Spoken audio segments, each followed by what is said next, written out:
Hello student, आइए पढ़ते हैं डीएलएड चतुर्थ सेमेस्टर।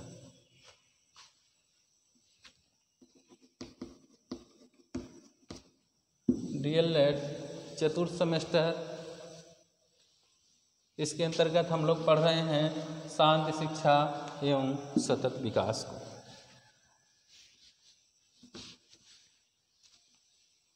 पिछले दिनों हम लोग पढ़ रहे थे बौद्ध दर्शन को और थोड़ा बहुत बौद्ध दर्शन छूटा हुआ है, आज उसे हम लोग पूरा करेंगे। बौद्ध दर्शन में हम लोग पंचशील, संकल्प, 5 जो विद्याएं हैं और आपके अष्टांगिक मार्ग हैं, इनको पढ़ चुके हैं।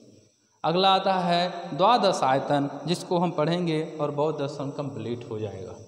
क्या है द्वादश आयतन?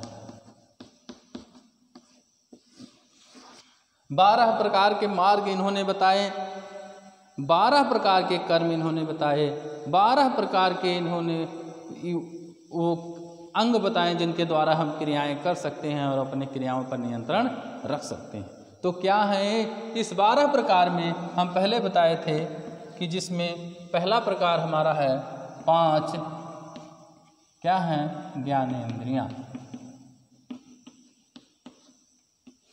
और क्या है दूसरा प्रकार है 5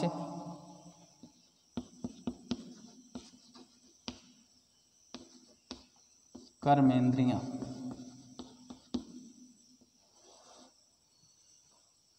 और तीसरा हमारा है मन, और चौथा है बुद्धि।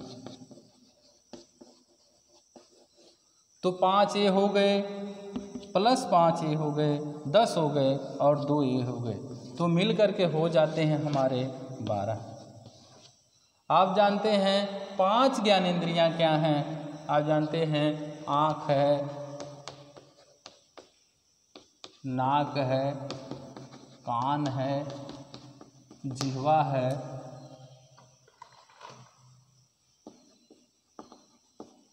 और त्वचा है।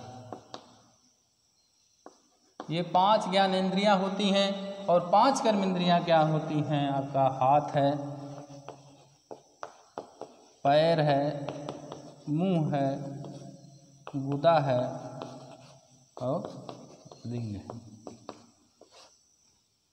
तो ये 5 ज्ञानेंद्रियां हैं, 5 कर्मेंद्रियां हैं, और एक मन है और एक बुद्धि है।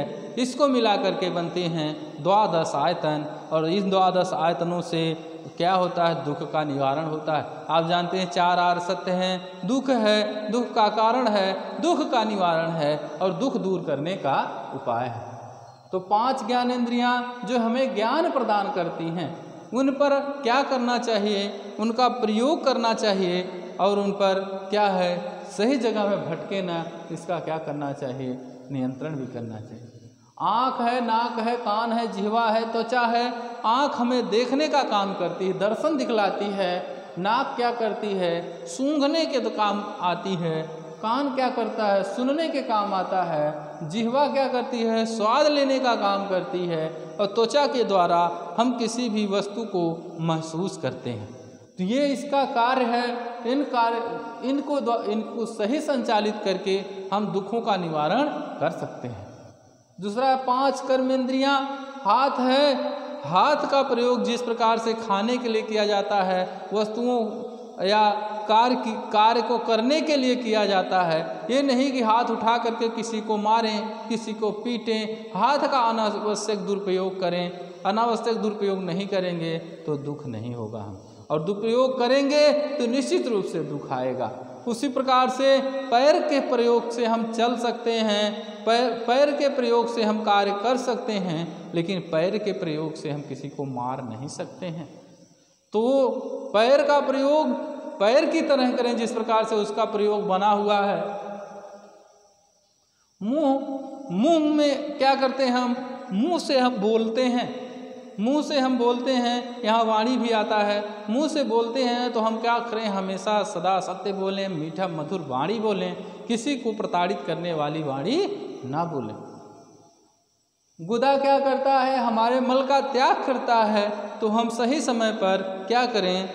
स्वच्छता अपनाएं, स्वच्छ रहें।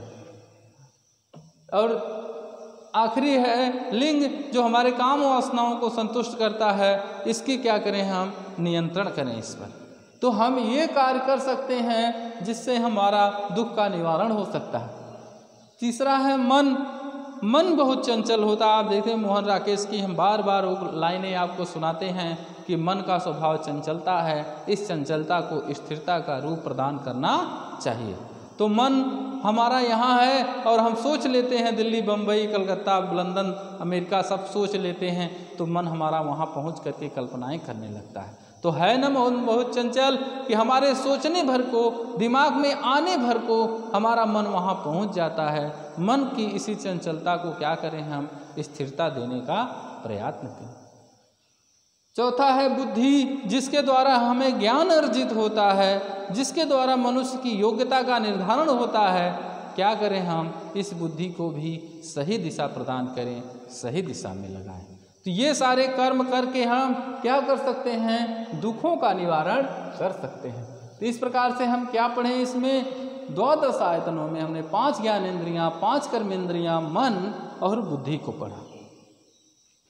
तो हमने देखा कि यहीं पर बौद्ध दर्शन हमारा समाप्त होता है, जो ये कहता है दुख है, दुख का कारण है, दुख का निवारण है, दुख दूर करने का उपाय है। और हमने उपाय खूब बढ़िया से देखा, ये उपाय हमारे महात्मा बुद्ध ने बताए। इन उपायों को अपना करके हम क्या कर सकते हैं, दुख का निवारण कर सकते हैं, दुख को दूर कर सकते हैं। तो अगले दिन हम पढ़ेंगे जैन दर्शन। ओके।